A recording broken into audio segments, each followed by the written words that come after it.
Hello, Ivy here.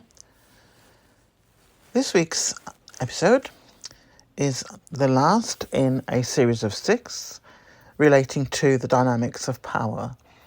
And in this episode, we are looking at resistance and alternatives. In this respect, we're looking at resistance and alternatives to all decisions being made by and for the benefit of elites and oligarchs' positions, as opposed to the wishes of the electorate.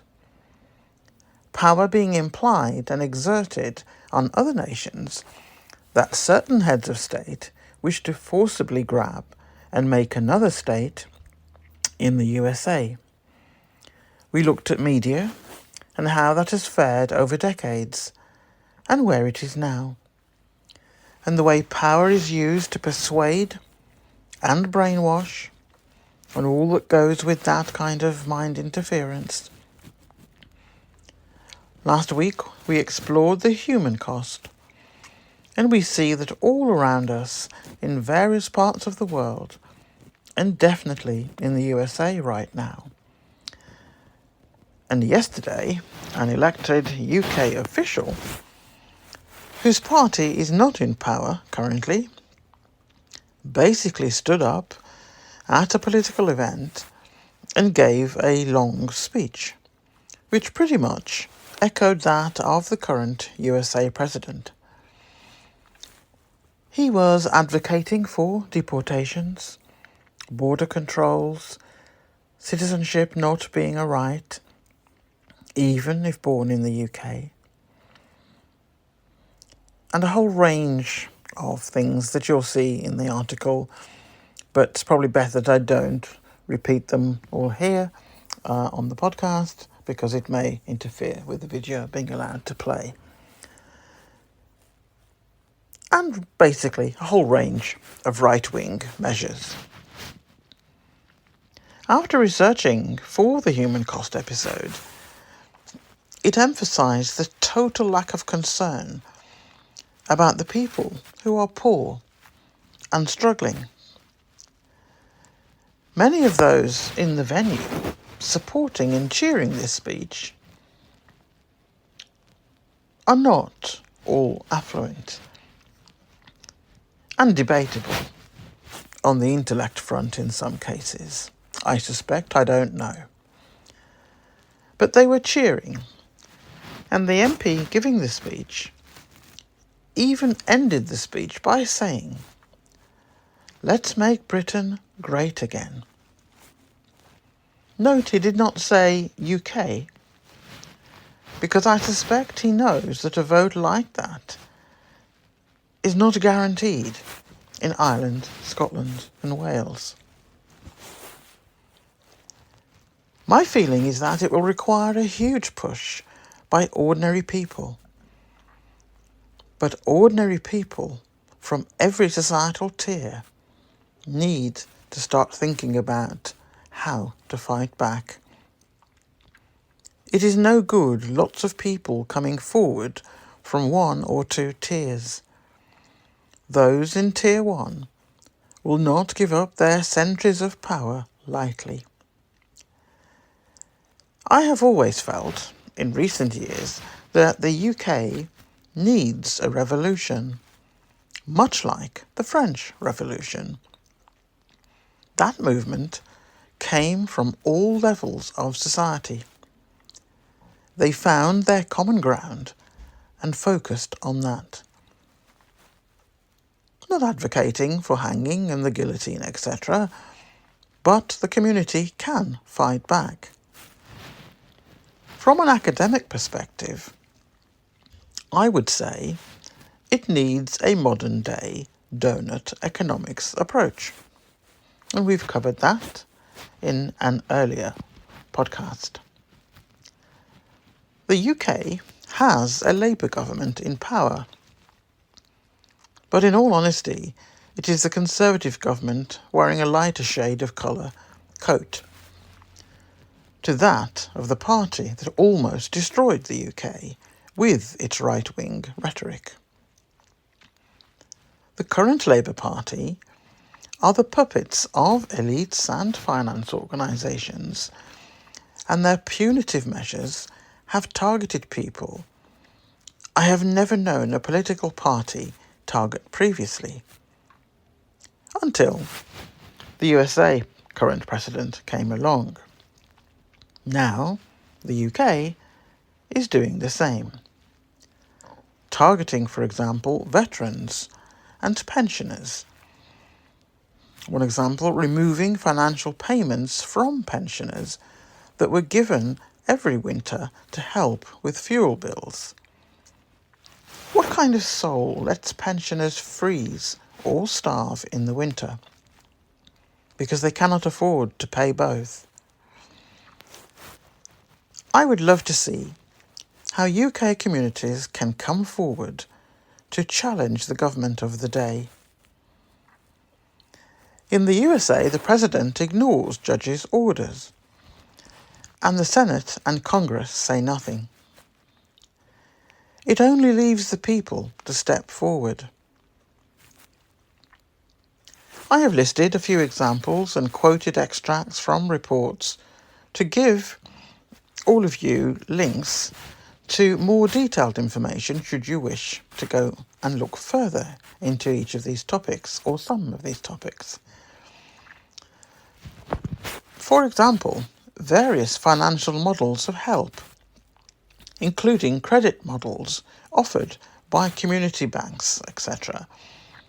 But I think that is part of a package of processes and systems that is much needed.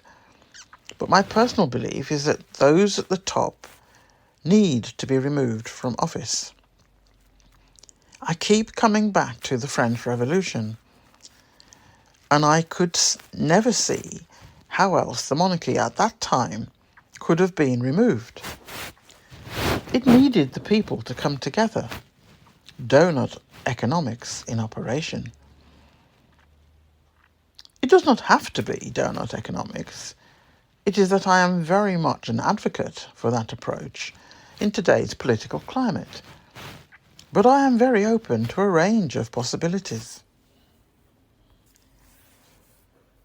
I'd like to offer a perspective that resonates with emphasis on collective action across societal tiers.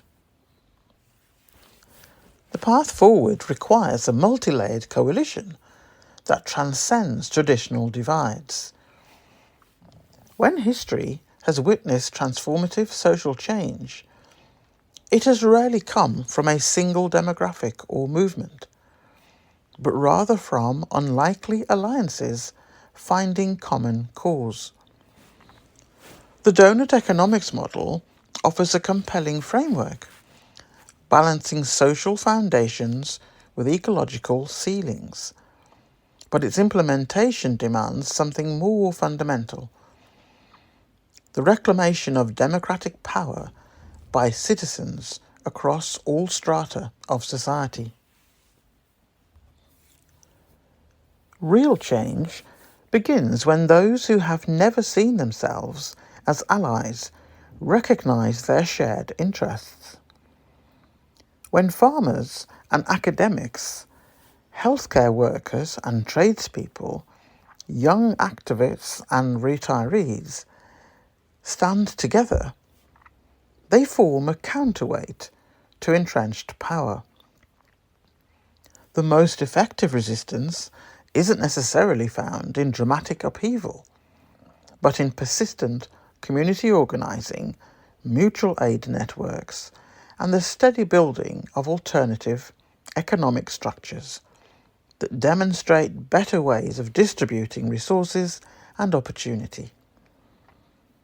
The question isn't whether revolution or reform is needed, but how to build sufficient people power to make either possible.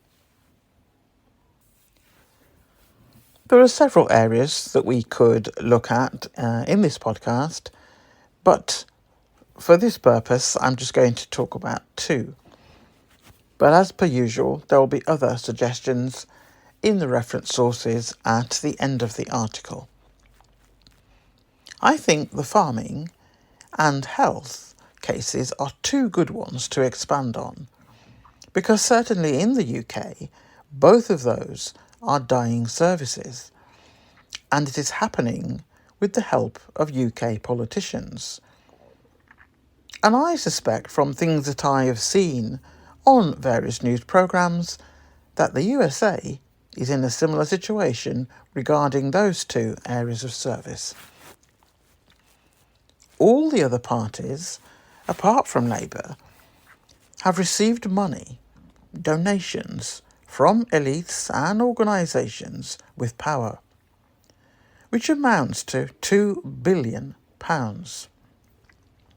Labour, the party in power now, meant to be for the working class, has received payments. This is various elected members who are part of the Labour Party. They have, so the other figure, 2 billion, was all the other parties combined.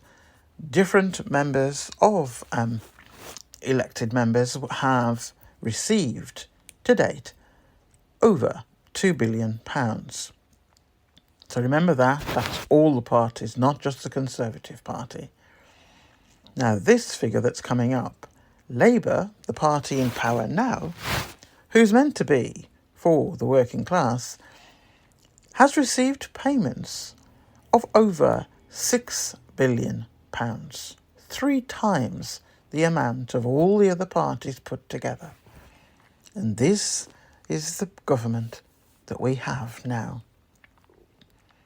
When people are receiving money of that kind of magnitude from a variety of services, certainly including health, a lot of it is to do with health from what was the figures that are coming back. What are they doing with it? What are they being paid for? What are elected members receiving money, taking money that's not going to the National Health Service? In fact, why are they getting money at all? They already receive a salary. Why are private individuals paying elected officials money? I think we all know, but I'm not going to say that over a video podcast. Both services, in this case farming and health, are shrinking because of removal of financial packages, and soon there won't be many left at all. They have lost a third already. I've highlighted 2 critical sectors facing significant challenges in the UK. Let me expand on how those areas could become focal points for cross-societal coalition building. The agricultural crisis and healthcare deterioration represent perfect examples of how elite interests can undermine essential services while affecting citizens across all social strata. When farms collapse and healthcare facilities close, the impact resonates from rural communities to urban centres, creating potential common ground for resistance. In agriculture, we are witnessing the systemic dismantling of family farming through policies that favour industrial agricultural corporations. Small and medium-sized farmers, once the backbone of rural communities, find themselves squeezed between rising costs and stagnant prices, while agricultural subsidies increasingly flow to large landowners and conglomerates. This isn't simply an economic issue, but a matter of food sovereignty and national resilience.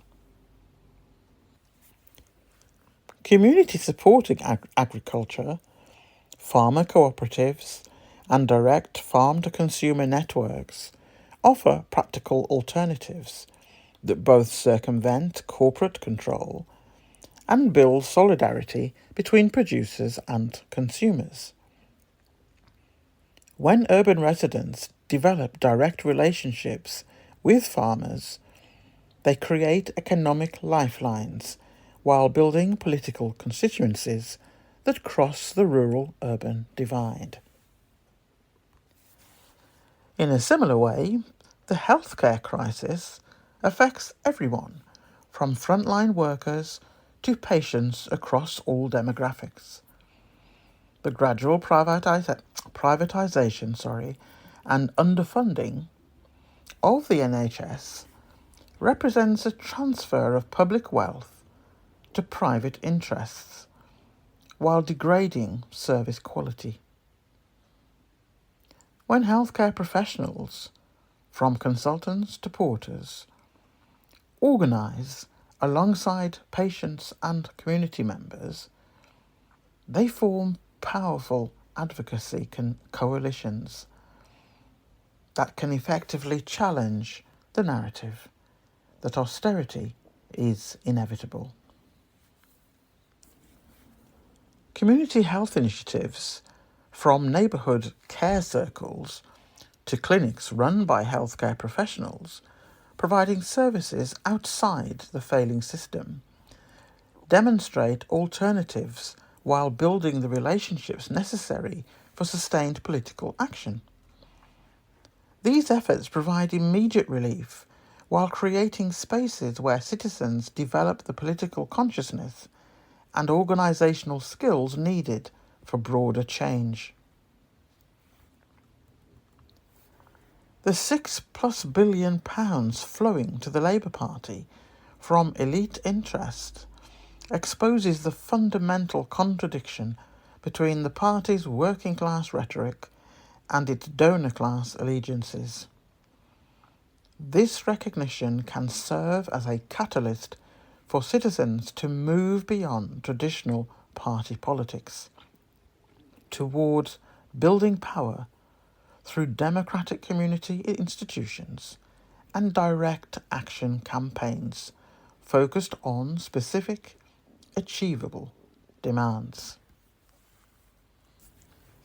The intersection of agricultural and healthcare challenges certainly provides compelling examples of how systemic issues affect people across society and create potential for unified action. A few examples of how this can be done.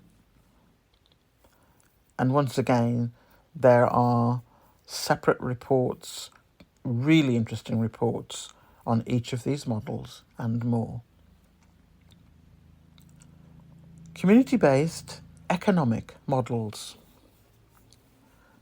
Community-based participatory research has a long-term commitment to principles of equity and justice, with decades of research showcasing the added value of power sharing and participatory involvement of community members for achieving health, community capacity, policy, and social justice outcomes.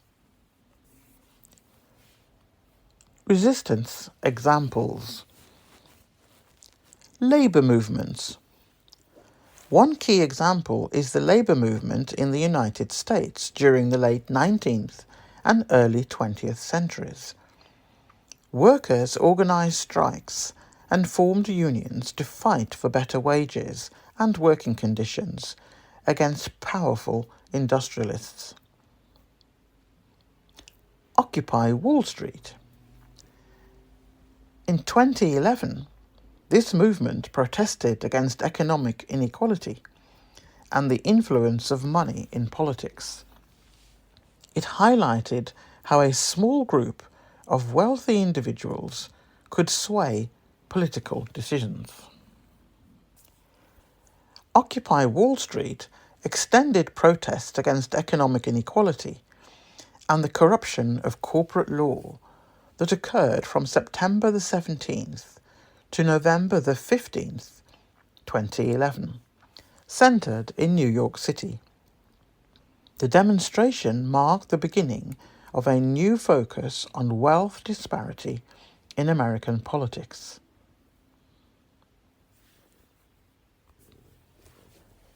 The Occupy Wall Street protest took place in the wake of the financial crisis of 2007 to 8 and the resulting Great Recession.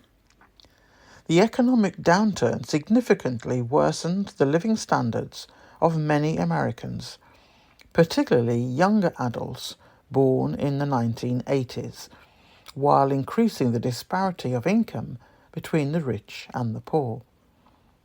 Public resentment for the upheaval developed towards the United States financial sector, whose leaders not only bore some responsibility for the crisis, but largely escaped criminal charges for their role in it. The idea of a protest in Lower Manhattan arose in conversation between Calais Lasson, the co-founder and editor-in-chief of the anti-consumerist magazine Adbusters, and the magazine's senior editor, Micah White. The men were inspired by how many Egyptians turned out to protest Hosni Mubarak's regime in Tahrir Square in January 2011.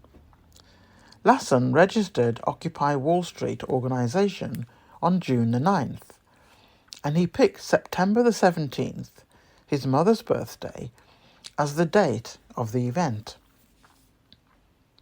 The announcement of the protest in an Adbusters email on July the 13th quickly circulated on Twitter and Reddit, indicating strong interest. By August the 9th, a group of veteran organisers in New York City, most of whom identified as anarchists, had formed an organisation they called the New York City General Assembly to plan and direct the protest. Protest and occupation. In an effort to stop police from preemptively closing the site, the exact location of the protest was not decided until the morning of September the 17th. After finding that law enforcement was indeed aware of the protest and had set up barricades around the first choice site, Wall Street's Charging Bull statue, scouts directed hundreds of waiting demonstrators to Zuccotti Park instead. Arriving in small groups at first, so as not to attract attention, about 1,000 demonstrators eventually arrived. Almost 300 people reportedly stayed for the night, and there are some images of that. I will put some on the slides for the video podcast, but the rest will be in the article. One of the images shows Occupy Wall Street Zuccotti Park encampment. A woman walking past tents at the encampment set up by members of Occupy Wall Street in Zuccotti Park, near Wall Street, New York City, October the 25th, 2011. Over the next 58 days, the number of protesters staying in Zuccotti Park ebbed and flowed in the range of 100 to 200 people. The camp evolved to include such amenities as free meals, wireless internet, and a lending library staffed by professional librarians. Volunteering their time. Facilities that the park lacked, such as bathrooms and laundry machines, were donated by local residents and businesses. The cost of this increasingly complex operation reached $1,000 a day, but it was a price that the group could easily afford. The group being New York City General Assembly. Supporters donated more than $5,000 a day. Occupy Wall Street, Arrest the Bankers protesters associated with the Occupy Wall Street movement. There is an image of this movement, of this group of people, blocking a bridge in Chicago in November 2011. Occupy Wall Street inspired similar groups and protest camps not only across the United States but around the world, creating an Occupy movement. Some of these efforts outgrew and outlasted Occupy Wall Street itself. Occupy London expanded to 4 locations, the last of which was not closed until June 2012. The whole phenomenon reached its apex on October the 15th, 2011, when members of the movement and others joined together in a global Day of Rage protest.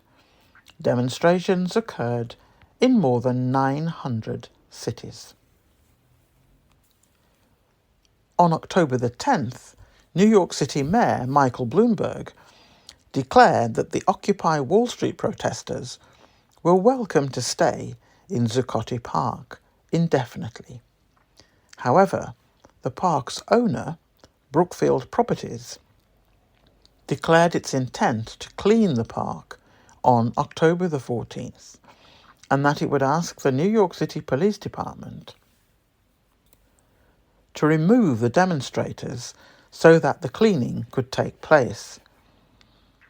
The activists responded to this challenge by cleaning the park themselves, and Brookfield backed down. Environmental activism. Activist groups like Greenpeace have pushed back against corporate practices that harm the environment, often facing backlash from powerful corporate entities.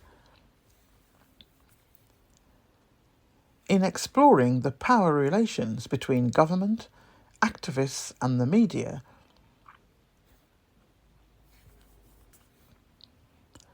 this work draws on Foucauldian theories of governmentality, power, and space.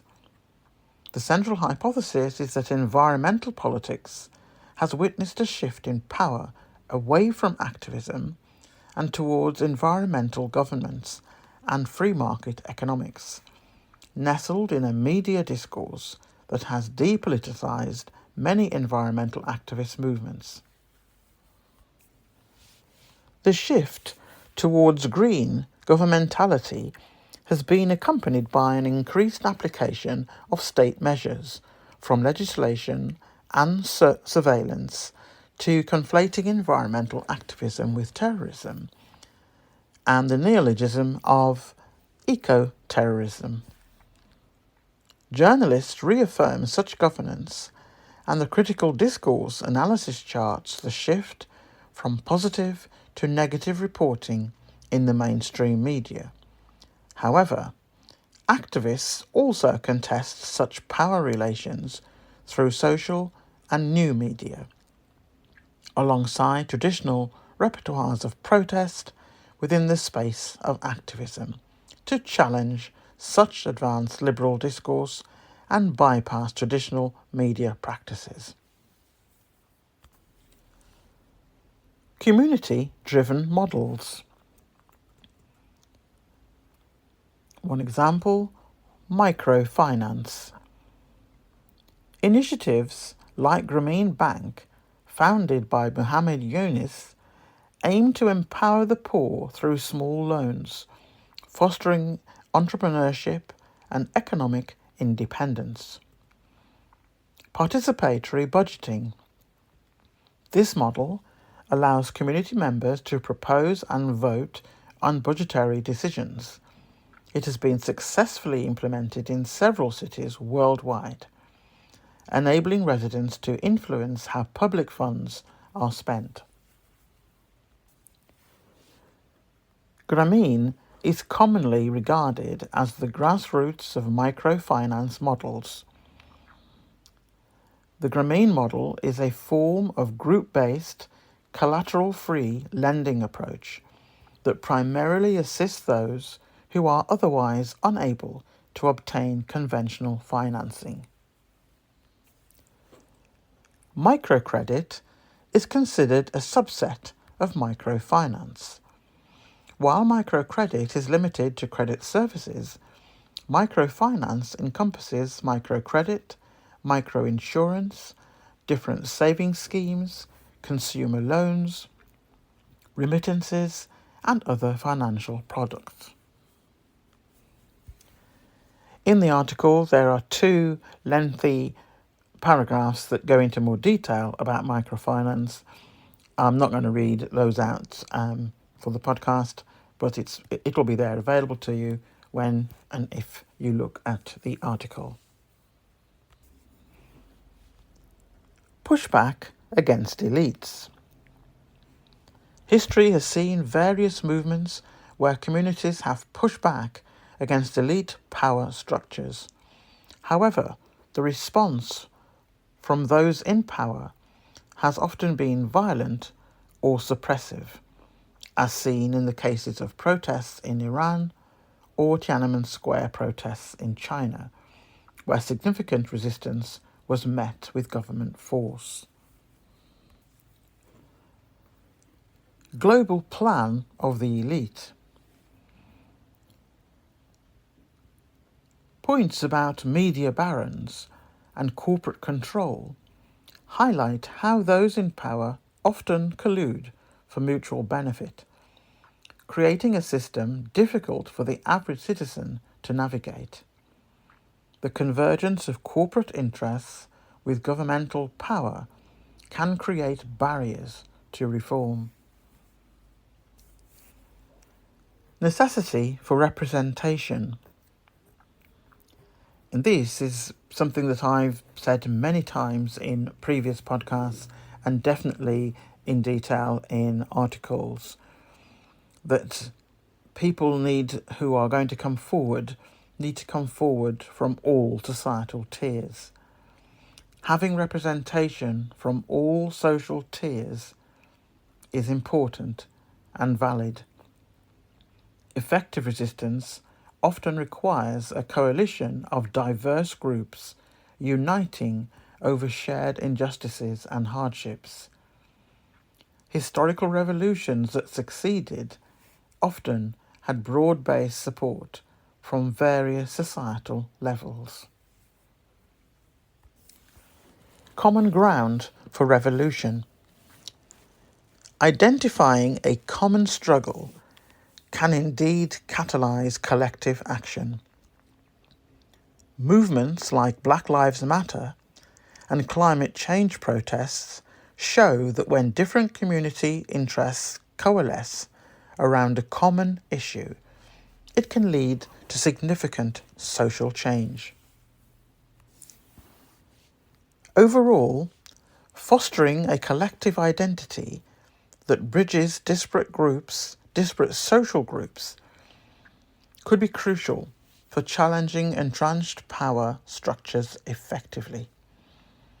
The challenge lies in mobilising these diverse interests while navigating the risks posed by those in power who may seek to maintain the status quo.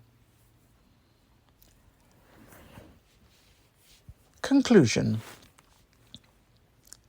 These 2 critical sectors, i.e. agriculture and the health service, as 2 examples that we used earlier, facing significant challenges in the UK. The UK is not alone in respect of these 2 factors. There are many, many more. These are just examples. Let me expand on how these areas could become focal points for cross-societal coalition building.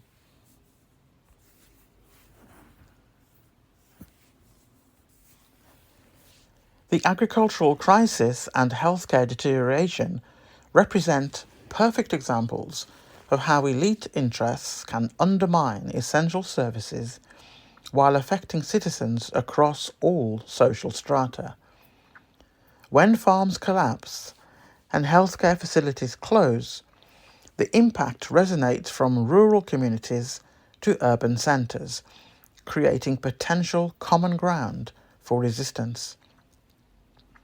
In agriculture, we are witnessing the systemic dismantling of family farming through policies that favour industrial agriculture corporations.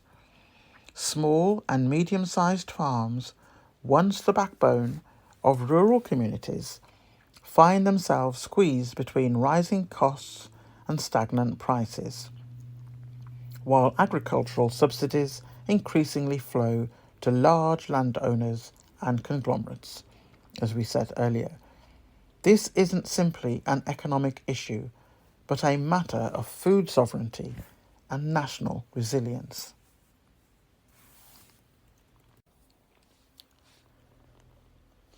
Community supporting agriculture, farmer cooperatives, and direct farm-to-consumer networks offer practical alternatives that both circumvent corporate control and build solidarity between producers and consumers.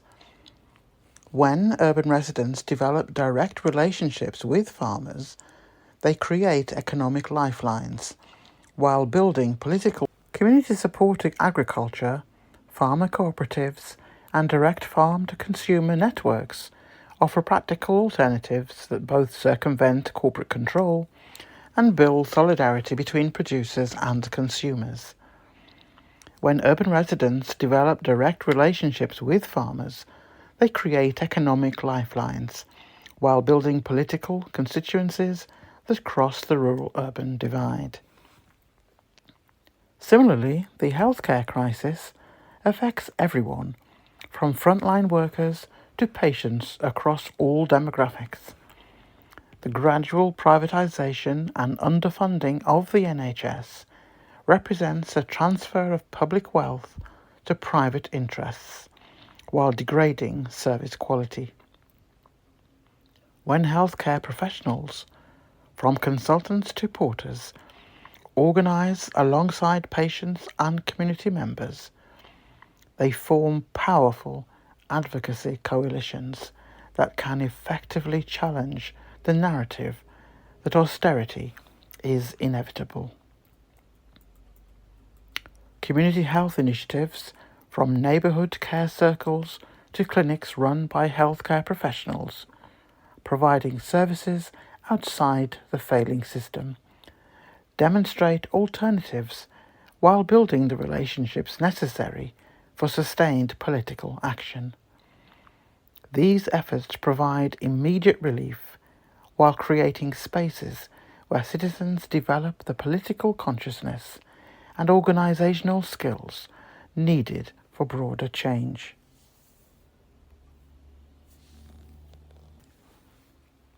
This £6+ billion flowing to the Labour Party from elite interests exposes the fundamental contradiction between the party's working class rhetoric and its donor class allegiances.